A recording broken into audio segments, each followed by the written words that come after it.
Okay, so this video is meant to be educational.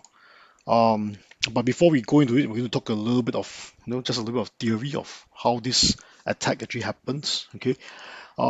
So before we go into the attack, we're going to generate a file, more specifically a Microsoft Word file. Okay, that has a malicious macro. Okay, that runs in the background. Okay, and this file is going to be called sales price list 2022.docm. Okay, and this file will have a malicious macro that will make a connection back to the attacker's machine that's called Kali. Okay, so I have two machines running, two computers running, and of course I'm going to simulate it using using two different VMs, virtual machines. Now you don't need to worry about what VMs are, but just treat it as if it's two computers. Okay, so Kali and PC. Okay, PC1 and Kali, just two only.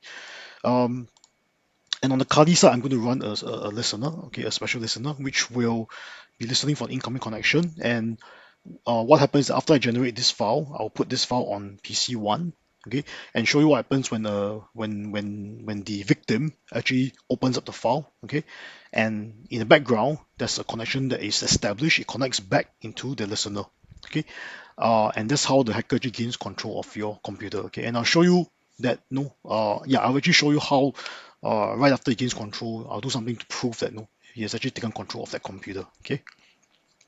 So I won't be diving too much into technical stuff because this is just meant to educate lay people in general, okay?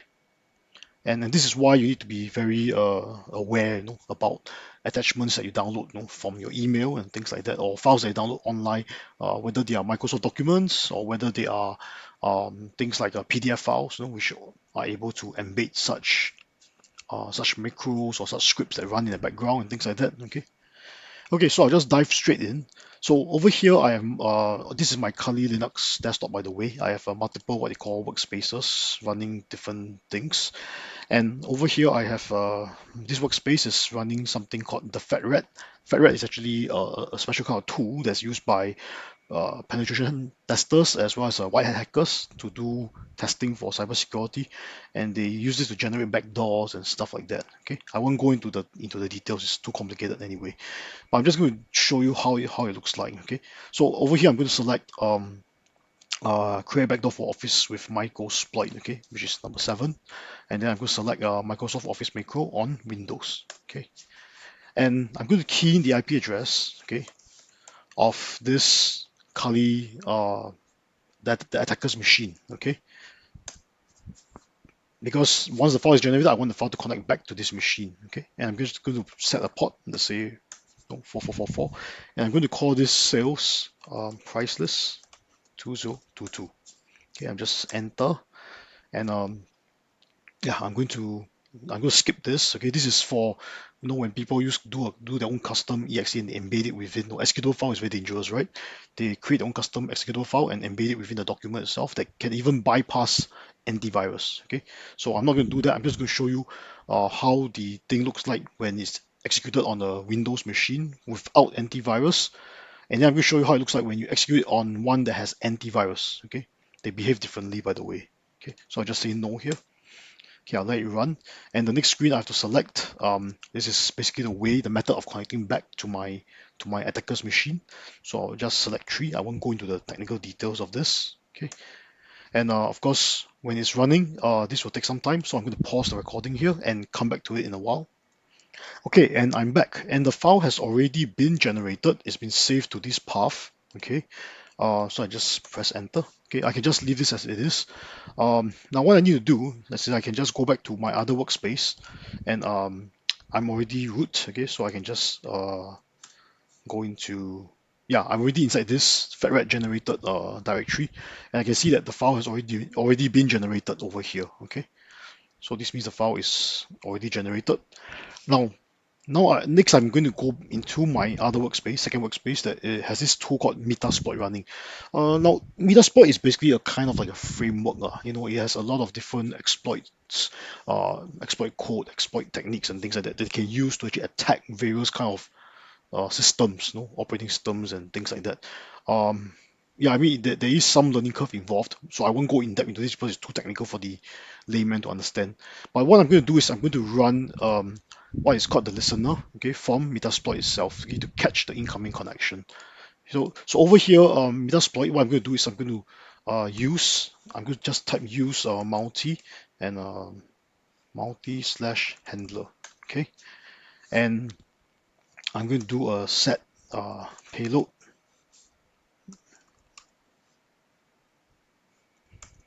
Okay, I need to just do enter a few times. Set payload.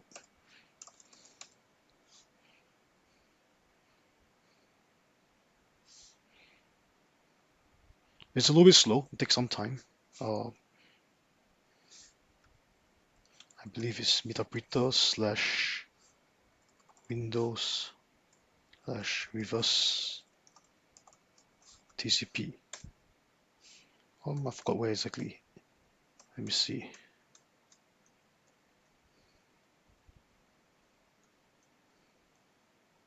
Sorry, Windows Metapreter reverse TCP. Yeah, that's the one.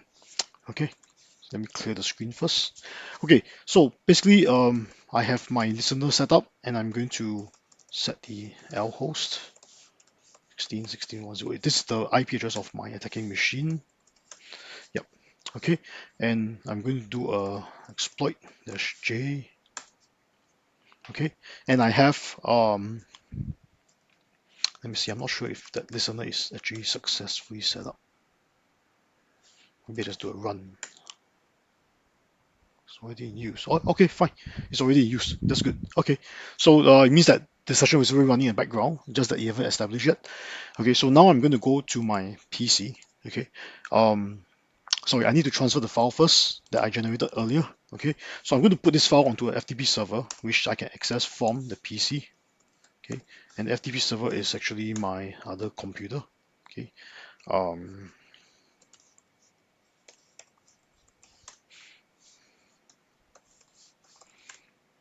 okay, and I'm going to search for. Oh, so I'm going to put. I'm actually I should be putting the file. Sales price list 2022 DOCM. Okay, okay, and I can actually exit from here. Okay, so that file was already put onto the FTP server, and of course I have a link to the FTP server on my box over here, my this Windows machine, and it's over here. I'm going to just copy out this file, okay, to the desktop. So this looks like a regular, like a Microsoft Word kind of file, okay, but look what happens when I execute it. Okay, I'm going to open up. Okay, and of course, as with most Office, Microsoft Office, they will actually block the running of macros. Okay, so this is the part where the hacker uses certain kind of social engineering skills to get you to execute the file. Okay, which means that they probably send it to you through email, pretending to be someone, and then when you tell them say that there's a certain warning, they'll tell you say, yeah, just enable content, it's fine. And of course, to the end user, most of the normal, like most of the victims, they wouldn't know, right? They wouldn't know any better, and they just say, okay, fine. They just enable the content. Okay. So the moment they enable content, it makes a background connection back to the hacker's machine.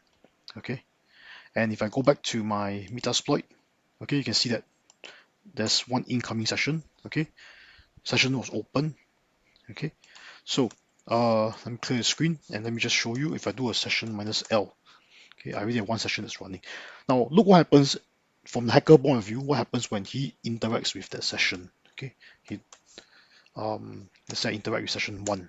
Okay, and there's a whole bunch of things he can do actually. Okay, right now because he's already taken control of that machine. Okay, so he could do like a hash dump. Okay, it doesn't work over here because my Windows 7 is already patched already. But I can even do things like maybe a shell. I can drop the shell. And you can see that if I do a command like hostname, okay, I'm already on PC1.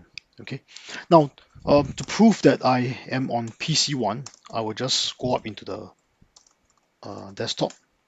Okay, and I'm going to issue a make directory command. I'm going to create a directory there called you been hacked. Okay, so it's very obvious that yeah, no, I've already hacked the machine. I've even created a folder on the machine. Okay, so this is my attacker machine. Okay, now let's go back to the victim machine.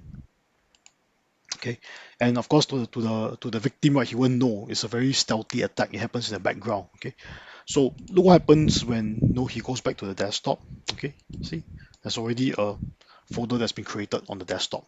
Okay, that says that you've been hacked. So this proves that the hacker has successfully actually attacked this machine, got onto it, and he basically owns your box, he owns your machine.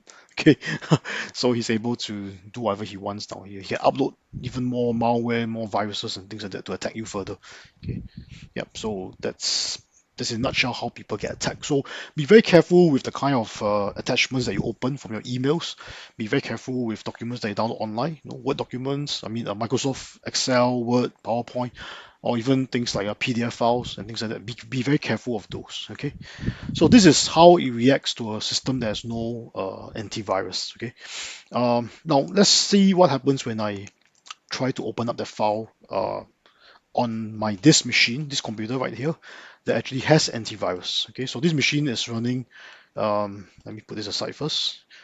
Okay, this machine over here is running You can see it's a McAfee antivirus. Okay, VirusTotal is running. Okay, so look what happens when I try to run this file. Okay, I'm going to go back to my FTP. I'm going to expose my desktop first. I'm going to go back to my FTP folder. Okay, and I'm going to copy out that file. Okay, which is sales price list. Okay, I'm going to put it on the desktop. Okay, so it's over here now. So okay, so what I'm going to do is I'm going to exit the session first. Okay, and I'm going to try to execute this session again. Sorry, I'm going to try to execute the listener again. Okay, and now there's something listening. So I'm going to try to run the file from this computer to make it do a connection, a callback into my attacking machine. Okay, so I double click the file. Okay,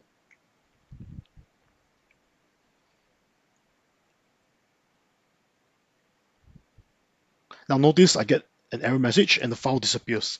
Okay, and that's because I have antivirus running and my antivirus is set to quarantine that file. Okay, so the file disappears from the desktop and it goes into the antivirus quarantine. Okay, and the file is missing, so I can just cancel it. Okay, and no Word will just show a blank. Okay, a blank document. So if I go into my antivirus, okay, which is this, let me launch it and show it to you. Okay,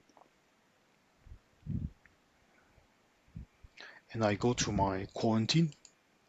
Okay, the file has been intercepted by the antivirus and quarantined successfully. Okay, so this is why having antivirus is very important. You can actually stop a lot of attacks. Okay, the built-in Windows Defender is usually quite good, but the problem is that there are certain more advanced ways of hacking and ways of obfuscation. They can actually obfuscate those kind of exe files which cannot be picked up by the antivirus, and they can embed those files within your document itself. Okay, so that can actually happen, and when that happens, your antivirus will actually not be able to contain it at all. So again, no, it's back to you need to be very careful with what you do. Just be careful with what you download, what files you open. Don't open any attachments from emails that you don't trust. Okay, people you do not know, don't open those things because this is how they hack you. Okay, this is exactly how they attack you.